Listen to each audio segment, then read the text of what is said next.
Muito bem, muito bem. Sejam bem-vindos ao meu canal, pessoal Irano. Hoje a gente vai falar de projeção, ânima e ânimos. Questões relacionadas à paixão, relacionamentos, etc. Deixei até o roteirinho aqui separado, para não esquecer, para não ficar me perdendo e voltando sempre, né? Então, antes de começar o vídeo, deixe o seu like, compartilhe com alguém que você acha que se interesse pelo assunto ou vai se interessar. Comente, tá, no vídeo. Se você discordar de algum ponto, se você quiser complementar, eu vou deixar alguns complementos na descrição, tá bom?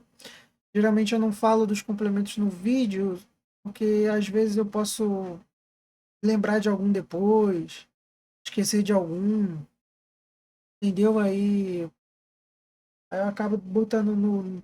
Vou complementando na descrição, tá bom? Mas é isso. Bom, tudo que eu vou falar hoje sonda a questão da paixão, né? E uma das melhores definições de paixão, melhores definições, top 3 melhores definições de paixão que eu vi foi uma que diz assim: na paixão, o mundo fica mais vivo e impregnado com esperança. O coração acelera, a mente dispara e o futuro parece que começa a se escrever sozinho. E genuinamente, se você já se apaixonou alguma vez, né? Microfone?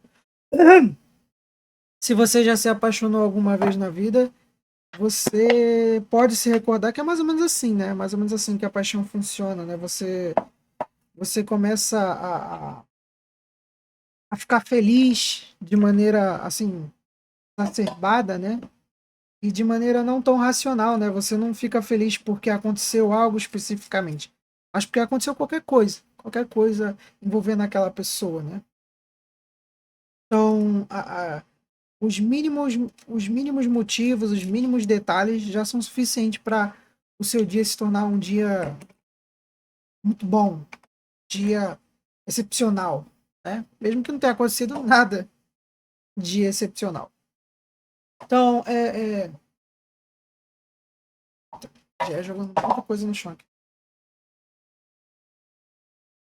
Então, a paixão, ela tem esse poder transformador, né? Tem esse poder de dar um brilho a mais na vida, sem necessariamente acontecer coisas extraordinárias, né? Um evento extraordinário, uma aventura, uma epopeia, uma odisseia pessoal, né? Não precisa ver essas coisas para que seu dia seja bom. O simples fato de algo ou alguém existir, né? Aquela ferramenta onde você está colocando sua paixão, já lhe é suficiente, né?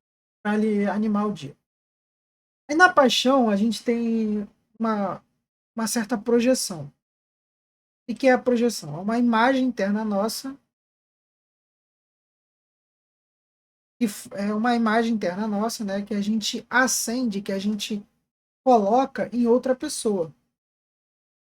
E sem perceber, a gente enxerga na outra pessoa algo sobre nós. Claro que isso não é consciente, né? Você não olha para uma pessoa que você está apaixonado, né? E pensa, nossa, como eu tenho problemas com minha mãe ou meu pai. Você não pensa, nossa, como eu estou carente. Às vezes sim, dependendo da forma pela qual você se apaixona com alguém, né? Mas geralmente essas projeções, elas não nos mostram mensagens diretas. Você não vai se apaixonar por alguém e perceber automaticamente algo sobre você, né? Tende a ser. Você tende a perceber com o tempo. E só se você quiser, né? Na maioria das vezes as pessoas não percebem. As pessoas vão passando de relacionamento ou de paixão em paixão e não percebem o que, que aquilo ali quer dizer sobre elas mesmas. Aí tem uma frase aqui que eu separei do autor John Sanford, do livro Parceiros Invisíveis, né? Ele fala assim: projeção é um mecanismo psíquico que ocorre sempre que um aspecto vital da nossa personalidade que desconhecemos é ativado. Quando algo é projetado, vemos-lo fora de nós, como se fizesse parte da outra pessoa e nada tivesse a ver conosco. a projeção é um mecanismo inconsciente. Resumidamente, isso quer dizer o seguinte: quando a gente está apaixonado, na maioria das vezes a gente projeta na outra pessoa expectativas ou necessidades internas, coisas nossas, e não necessariamente coisas que a outra pessoa é ou tem. Então, geralmente, o rapaz ele se apaixona por uma moça e automaticamente aquela moça ali vira uma santa, uma salvadora, o lar que ele sempre quis repousar, as suas angústias, né? A mulher, quando se apaixona perdidamente por um homem, ele se torna o protetor, o salvador, o herói, o guerreiro, o cavalheiro, né? O ser que vai sanar as suas angústias, as suas dúvidas sobre a vida, né? Então, a projeção da paixão, né? Que é derivada da paixão, ela tem esse poder transformador, né? De pessoas. Então você não olha a pessoa como ela é. Você olha a pessoa como você quer que ela seja ou você como uma necessidade que você precisa sanar dentro de você, mas você não percebe que é uma necessidade sua. Você acha que é só um aspecto da personalidade dela, da persona dela. Projeção é quando deslocamos o conteúdo para fora da. Ah, tá. A projeção ela é isso, né? A gente projeta na outra pessoa nossos desejos, nossos fetiches, qualidades que almejamos, né, no parceiro ideal, os medos, as expectativas, né? Então, às vezes a gente se apaixona por alguém e, tipo, às vezes a pessoa não fez nada de errado, mas você fica com medo daquela pessoa específica pela qual você está apaixonado ser um cafajeste, ser uma rapariga que vai te machucar, etc e tal, mas você está perdidamente apaixonado por ela e por isso você tem esse medo com aquela pessoa e não com outras pessoas, né, que você poderia se relacionar. Por que você não tem medo do seu colega de trabalho ser um cafajeste? Porque você não está apaixonada por ele. Mas você tem medo daquele homem que você está apaixonado ser um cafajeste porque você, né, obviamente não quer se machucar ou porque você já se traumatizou com cafajestes antes e assim por diante. Então, quando a gente se apaixona e projeta em outra pessoa essas imagens, na verdade a gente está projetando uma imagem nossa, da nossa própria psique, né? Os nossos medos, as qualidades que nós queremos, ou as nossas qualidades, as nossas expectativas, tudo isso vem de nós, não vem da outra pessoa. Não é outra pessoa. Não sei porque eu tô olhando pro microfone como se ele fosse a webcam. Nossa, que idiotice. É... Então, quando a gente se apaixona pela outra pessoa, a gente está se apaixonando quase que por uma imagem própria, né, que criamos. E essa imagem pode se chamar animus ou anima. A anima é a projeção feminina que o homem faz nas mulheres. E o animus é a projeção masculina que as mulheres fazem nos homens. Então, se você é homem e você tem essas projeções sobre as mulheres, isso se chama anima, a sua anima. Isso é a sua anima. Agora, se você é um homem. Não, perdão. Se você é uma mulher e projeta essas coisas nos homens pela qual você se apaixona, isso se chama ânimos, tá? Ânima e ânimos. Tudo bem. Então, e como é que a gente pode identificar uma projeção, né? Na maioria das vezes. A projeção, geralmente, ela se identifica pela urgência. Então, você quer pular várias etapas, você está apaixonado por aquela garota, por aquele rapaz, e há uma semana, mais ou menos, alguns dias, quem sabe alguns meses, e você já sonha em casar, já fica fantasiando a família de vocês, filhos, cachorro, casa, é, viagens que vocês podem fazer, né? Situações pelas quais vocês podem passar e até já anseia por juntar as vidas, eu quero morar com ele logo, eu quero morar com ela, etc e tal, né? Olha.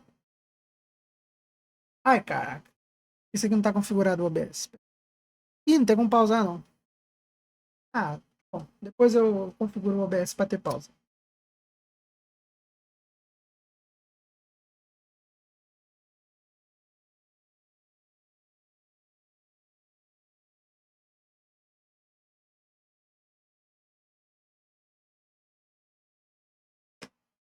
Então, a urgência Pagando?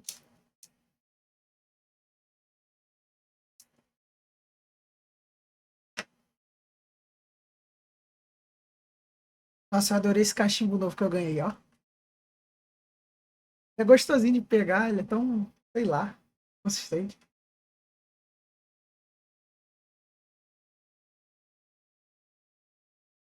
Mas como eu tava falando, né? A urgência ela é um dos sintomas claros da projeção, né? Você quer pular várias etapas, você quer já juntar as vidas, você já sonha com coisas muito avançadas para um casal iniciante, né? Se aquilo chegar a se tornar um relacionamento, verdade. Além de que, na maioria das vezes, você não fala sobre a pessoa, né? Quando você está apaixonado e projetando essas coisas na pessoa, você não fala sobre a pessoa. Você fala sobre a sensação que a pessoa te causa. Então você não fala assim, ah, porque a Vanessa, ela gosta de carros, ela faz isso, isso, aquilo. Não, é tipo, nossa, porque a Vanessa ela é muito maravilhosa, ela gosta de carros assim como eu, ela me faz um carinho tão gostoso. Às vezes também, se vocês já estiverem se relacionando intimamente, né? Você fala da sensação íntima que você tem com ela. Então, nossa, porque na cama ela é isso. E a mesma coisa da mulher com o homem, né? Não, porque ele é maravilhoso, ele é perfeito, ele abre a porta do carro para mim, etc e tal. Ele é cavaleiro. Então, tipo, você não está falando sobre a pessoa em si pela qual você está apaixonado. Você está falando sobre as sensações que ela lhe causa. Quase como uma ferramenta, né? Como se ela fosse não como se ela fosse um ser humano à parte de você, e sim uma ferramenta de manutenção dos seus caprichos e vontades. Né? E isso mostra mais sobre nós, né? Na maioria das vezes mostra mais sobre nós, das nossas necessidades, medos, expectativas, do que sobre as outras pessoas.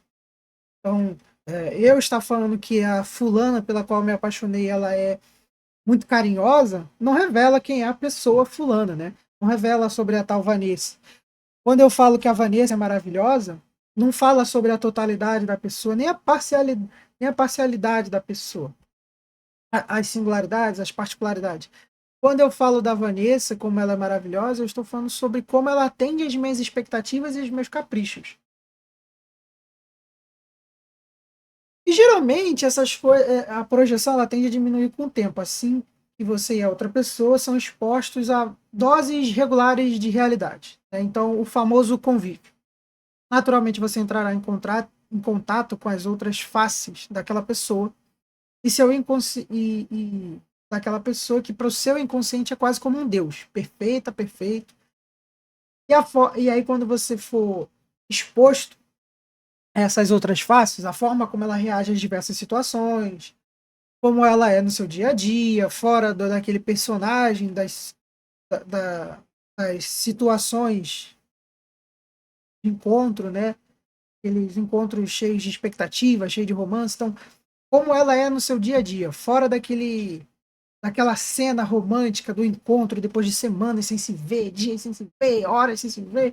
Então, no seu dia a dia, nas horas que se passam, se sucedem, quando a paixão ela vai se apagando no sentido de, tipo, vai esfriando, né? Não tem como você ficar excitado o tempo todo, tipo, ai meu Deus, amor, você tá aqui, ai, beijo, abraço, e carta e não sei o quê. Não tem como você ser assim o tempo todo, né? O ser humano não é assim.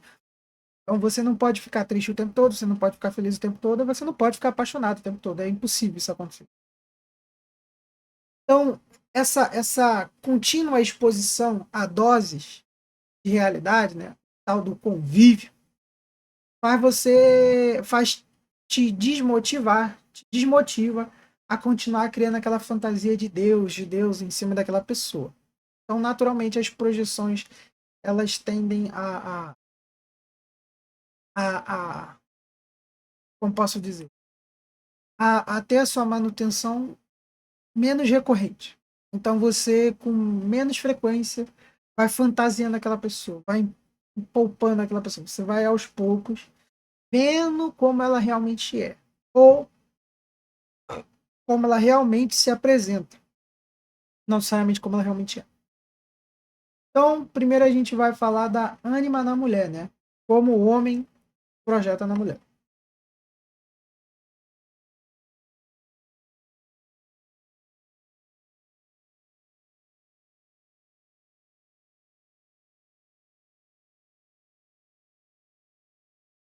Hum.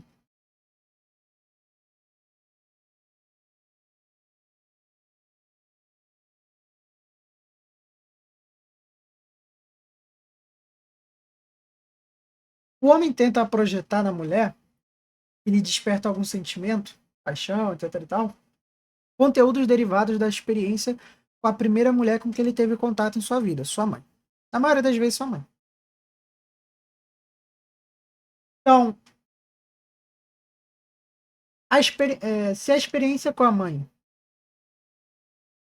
for de toda negativa, a ânima do homem geralmente se expressa de forma depreciativa, incerta e insegura. É a ânima que é responsável por a ânima, geralmente é responsável pelas alterações de humor no homem. Se ele não souber ter um relacionamento bom com ela, geralmente ele vai ser marcado pela indecisão, pela insegurança emocional e o comportamento passivo-agressivo. Então é aquele cara que é muito ciumento, né? Mas não sabe se impor. É aquele cara que ele sente que a qualquer momento ela vai largar ele. Ele não sabe o que deve fazer ou não quando ela se sente irritada, quando ela se sente mal amada. E ele começa a se tomar pelo desespero, tanto na sua internalidade, né?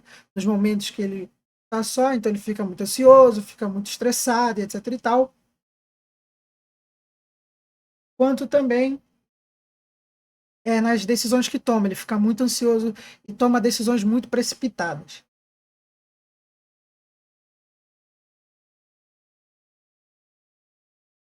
Esse tipo de homem geralmente é marcado como o tal do pau mandado, né?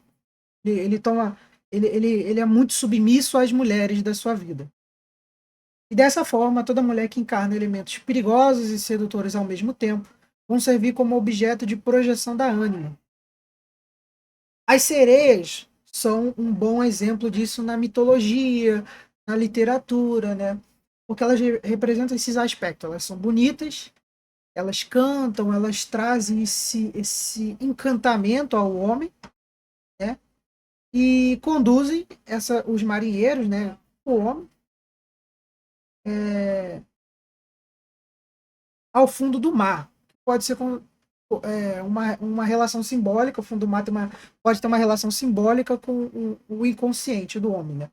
Ele vai se afundando na angústia do seu inconsciente, quando ele busca as sereias, o canto belo, o encantamento, né? Essas sereias levam ele ao afogamento em si mesmo. Então, o homem que é marcado pela submissão às mulheres, essa persona, né?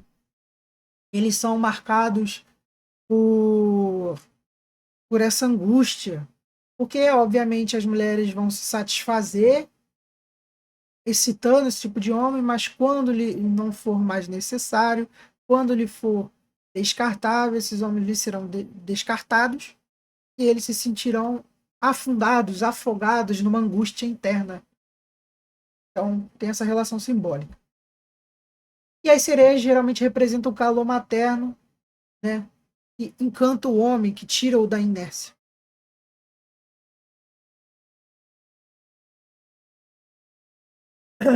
O termo femme fatale, femme fatale, family não, que é família, né? É um dos mais apropriados, é um dos termos mais apropriados que tem esse tipo de mulher, e é um tropo literário até, que representa bem na literatura como funciona a relação do homem com uma mulher na qual ele se apaixona, que encarne a sedução e o perigo em pessoa. Quando o homem não conhece seus próprios potenciais, seja a criatividade, a ternura, a vitalidade, né, a virilidade também, ele tende a procurá-los do lado de fora, elegendo mulheres que o encarnem para ele. E assim fica dependente da presença delas para se sentir inteiro. E por isso que muitos homens só conseguem produzir e se dedicar a algo quando estão em um relacionamento, né? Então, o cara, ele não sente que ele é forte, que ele é viril, que ele é criativo, que ele é sedutor. Então, ele busca em uma mulher essas características que não tem nele. Então, ele acaba buscando aquelas mulheres que são mais mandonas, mais descoladas, assim por dizer, né? Tipo sapatão, assim, sabe? Contemporâneo, tipo as lésbicas do nosso tempo, né? Que tem aquela marra, que não sei o quê. Não que necessariamente esses homens eles se encantem por lésbicas, mas o que eu quero dizer é eles se encantam por esse arquétipo feminino da mulher que tenta simular, né? Que tenta emular um comportamento masculino de dominância, de liderança, criatividade, vitalidade, virilidade, né? De vida, incorpora essa questão, essa personalidade masculina de tomar a frente, de ser o mais forte, de ser o líder. Então, essa questão, ou se só perigosa, né? Sedutora e perigosa, cada um tem um lado mais forte. Tem as mulheres que são mais que tentam emular mais a liderança, tem mulheres que tentam emular mais a criatividade, tem mulheres que tentam emular mais a sedução, a ternura e assim por diante. Um exemplo que eu separei foi a própria mulher gato do Batman. Tem outras na literatura, mas eu não vou citar porque talvez é, possa fazer com que você não entenda o exemplo que eu estou querendo dar. Então, a mulher gato eu achei que é o melhor exemplo porque é fácil. Qualquer um conhece minimamente, assim, ainda mais que hoje em dia a cultura geek, a cultura nerd, ela tá bem mainstream, né? Então tem a mulher gato. A mulher gato, ela desperta no Batman, né? Uma paixão. E ela seduz o Batman justamente porque ela é uma mulher perigosa, misteriosa, criativa. Ela desperta ternura nele. Então, ternura no sentido de, tipo assim, é como se ela fosse a casa que o Batman quer ter, a família, o lar que o Batman não tem, onde ele quer repousar as suas angústias, onde ele pode ser sensível, vulnerável. No caso do Batman, ele acaba não sendo aquele homem submisso totalmente, né? Que a gente vê em outras situações. Geralmente aquele pai de família que é pau mandado, que a mulher manda ele calar a boca, os filhos até xinga ele e tal. O Batman não chega a ser isso. Mas a mulher gato é o arquétipo perfeito, né? Da Femme Fatale. Femme Fatale. Porra. O inglês do cara, putz, dia. No entanto, se o relacionamento. Aí, esse é a questão. É quando o homem tem uma péssima relação com a mãe. Aí, geralmente, ele tende a buscar isso nas mulheres. Ou, se o homem teve uma relação com a sua mãe onde ele não teve muitos conflitos com ela, e foi o famoso filho bonzinho, ele tenderá a ser submisso às mulheres ou incapaz de lutar frente às dificuldades. Né? Então, a, a, o, o homem bonzinho também, ele tende a ter essa dificuldade de se posicionar frente às mulheres também, tá? Só que aqui, quando o homem tem uma boa relação com a mãe, boa relação não, quando ele não tem conflitos com a mãe e é o filho bonzinho, submisso a ela o tempo todo, ele tem duas fantasias, ou seja, ele tem uma dupla projeção de feminina, né, nas mulheres, que pode se chamar dupla ânima, no caso. Ou ele tem uma imagem fixa, ideal, da mulher perfeita, onde ela é extremamente bondosa, submissa a ele por vontade própria, onde ela é aquela mãe de casa, parceira ideal, estável, que cuida dos filhos, né? Dá para entender. Ou é aquela mulher que chama ele para experiências picantes, né? Que faz ele sentir novas sensações. Então ele é o coitadinho, nerdzinho que vai ser descabaçado pela professora safada, algo assim, entendeu? Tipo aquele filme lá, do Adam Sandler, acho que é Tal Pai, Tal Filho, que a professora abusa do Adam Sandler quando ele tinha 13 anos. O personagem do Adam Sandler quando ele tinha 13 anos, então a inocência dele é usada por uma mulher mais velha, mais safada, assim por dizer, né? Mais catuna, algo assim. E geralmente essa ânima dupla, elas coexistem no homem. Então o cara ele quer ter a mulher ideal, a famosa titular e a do banco, né? Então, a 01 e a 02. Então, o cara quer ter a mulher do lar, que é a mulher que fica em casa, que faz comida, que cuida dos filhos, né? A parceira que cuida das finanças, etc e tal. E ele quer ter também a da rua, na qual ele pode repousar suas angústias mais íntimas sem a necessidade de criar laços muito profundos, né? E até viver aventuras surdinas que ninguém vai ficar sabendo, etc e tal. Geralmente você percebe isso em alguns pais de família, entre muitas aspas, né? Que tem a mulher em casa e que é muito cafajeste não é muito cafajeste na rua, mas tem, todo mundo sabe que ele trai a mulher dele. Eu então, cara, ele vai muito no puteiro, ou ele tem uma garantida já, uma amante garantida, na qual ele pode viver aventuras fora de casa e ficar preso àquela, posso falar, sem ficar preso àquela figura do pai provedor, de dono de casa, entendeu? Ele quer viver novas aventuras, ele quer se sentir amado, ele quer se sentir um super-herói, vangloriado, etc e tal. E geralmente ele consegue isso com a amante, né? Que transforma ele ali, na verdade, uma fantasia a dois, né? Onde a amante, ela sabe que ela precisa embriagar ele da fantasia dele e ele quer ser embriagado pela sua própria fantasia. Então, o homem pode oscilar entre esses polos, confundindo o crescimento psíquico, ou seja, amadurecimento, com trocas de parceiras, achando que a parceira atual já não pode mais lhe proporcionar nada. Ou que faz sempre ter relacionamentos extraconjugais, que eu falei agora, né? Ou o cara vai viver solteirão, comendo várias e vivendo de fantasia em fantasia, ou ele vai ficar nessa dualidade, né? De tipo, ter a titular, ter a 01, né?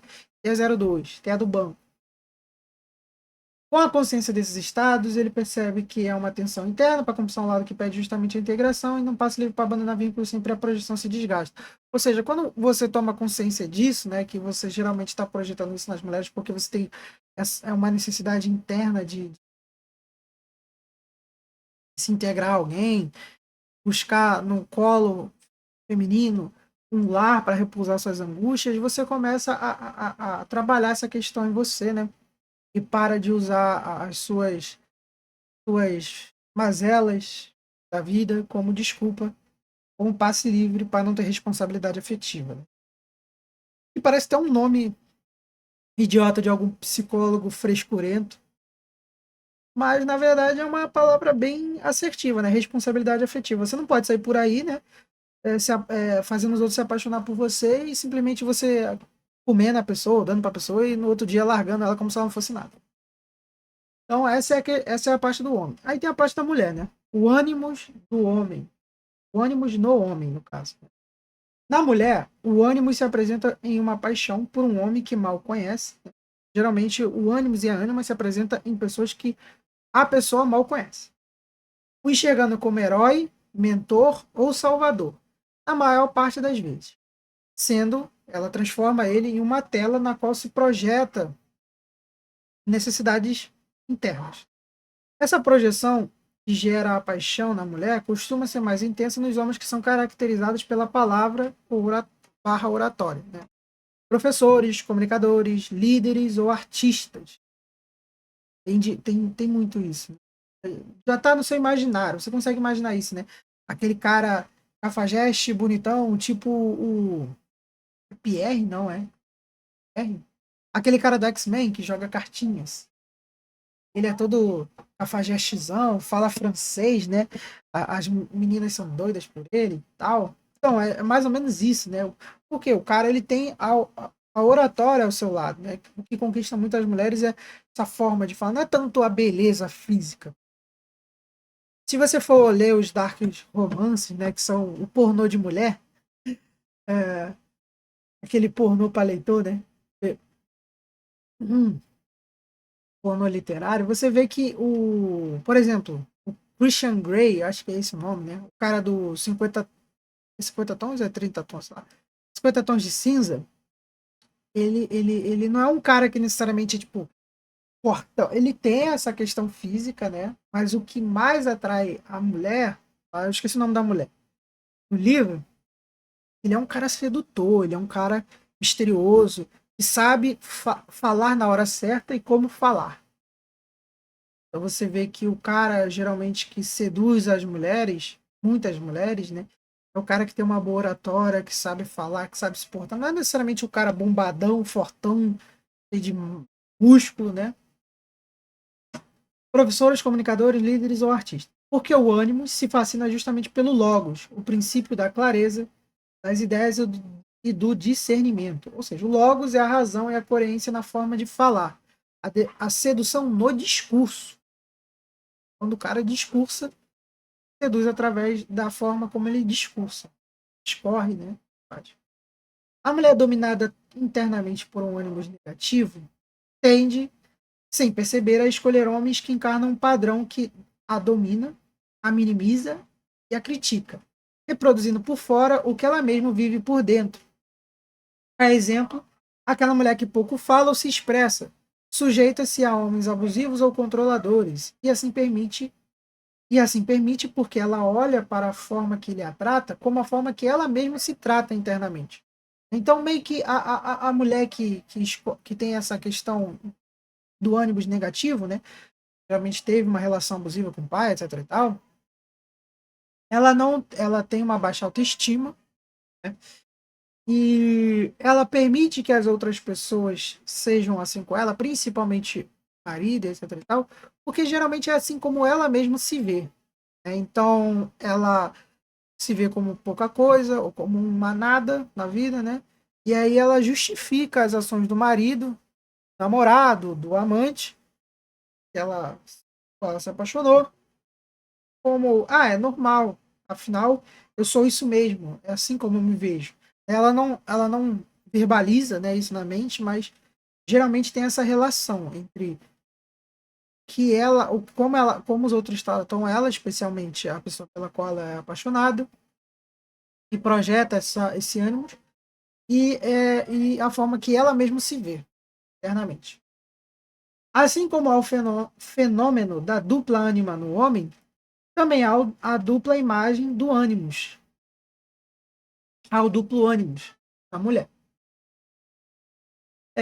Aqui duas figuras distintas dividem a atração. Por exemplo, um homem que encarna a segurança e outro que encarna a aventura intelectual. Enquanto a projeção estiver ativa, ela sente literalmente rasgada entre os dois, como se a renúncia fosse perder o próprio braço. Um exemplo, Diário de uma Paixão. Tem aqui o Diário de uma Paixão, não sei se é o melhor exemplo, mas é um bom exemplo. E é o que? A mulher, isso você também já vai ter no seu imaginário por causa das novelas, etc e tal. A mulher, com duplo ânimos, né?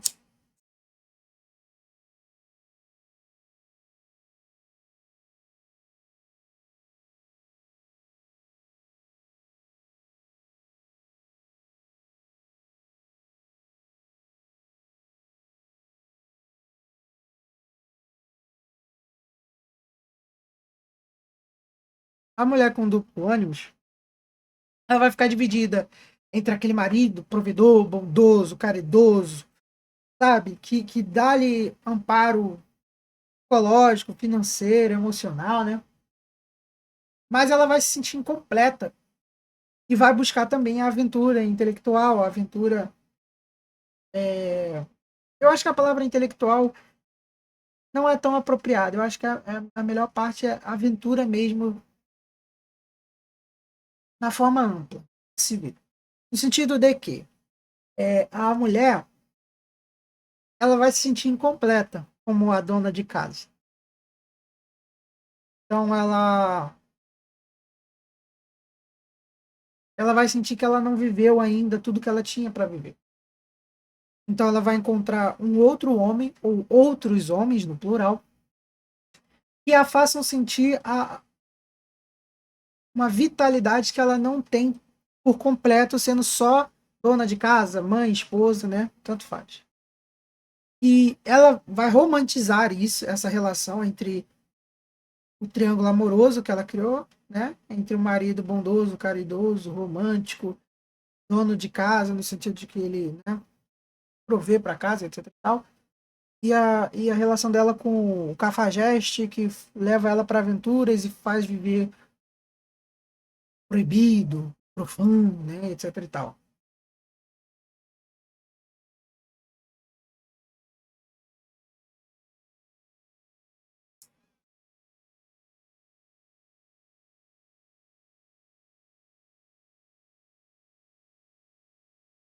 E abdicar desse triângulo, para ela, é como perder um membro, como perder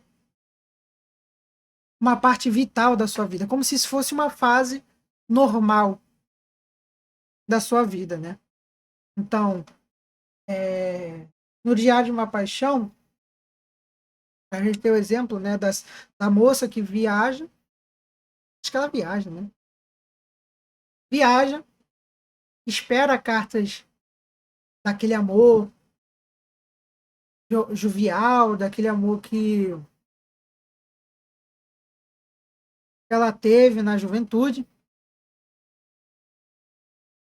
não recebe aquilo ali, acaba buscando um marido, ele traz conforto, estabilidade, etc e tal. E aí, quando ela lembra daquele amor jovial, o vê novamente, ela quer que os dois coexistam. É breve isso no filme, esse conflito se resolve, mas existem obras que isso não se resolve. Você vê por aquelas mulheres em alguns livros ou em alguns filmes que, tipo, tem o marido, casa, né? O marido é médico, é doutor, é não sei o quê, mas ela ainda fica buscando em outros homens aventuras, relacionamentos extraconjugais, mais picância, e etc e tal. Geralmente está envolvido com a sensualidade, né? A satisfação desses prazeres mais carnais.